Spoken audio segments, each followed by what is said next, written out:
কারো পৌষ মাস, কারো সর্বনাশ। দেখুন, বন্যাতে মানুষের হাজার হাজার কোটি টাকার গেরের মাছ চলে এসেছে। দেখেন, এখন প্রতি 2 মিনিট পর পর 10 কেজি 15 কেজি করে মাছ পাওয়া যাচ্ছে এইভাবে।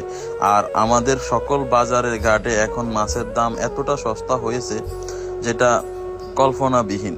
যে মাছ 200 টাকার নিচে হতো না কোনো সময়, সেই মাছ আজকে বাজারে দেখি 120 টাকা 30 টাকা করে বিক্রি করে। তাছাড়া 50 টাকা করেও বিক্রি করতে দেখেছি। যেগুলা একটু নরম হয়ে যায় সেগুলা 50 টাকা করে বিক্রি করে বর্তমান বাজারে। যে ফনা মাছ, যেই মাছগুলো এখন দেখতেছেন, এগুলা সব মানুষের এই যে বন্যায় ভেসে আসা মানুষের লাখ লাখ টাকা চাষের মাছ চলে এসেছে, বিভিন্ন জায়গা থেকে চলে এসেছে। দেখেন, এই মাছ প্রতি মিনিটে মিনিটে ঢুকতেছে আর বাংলাদেশে বিভিন্ন জায়গায় ছড়িয়ে গেছে। তাছাড়া এখন নদীতেও কোনো ইলিশ মাছ পাওয়া যায় না এগুলা ছাড়া।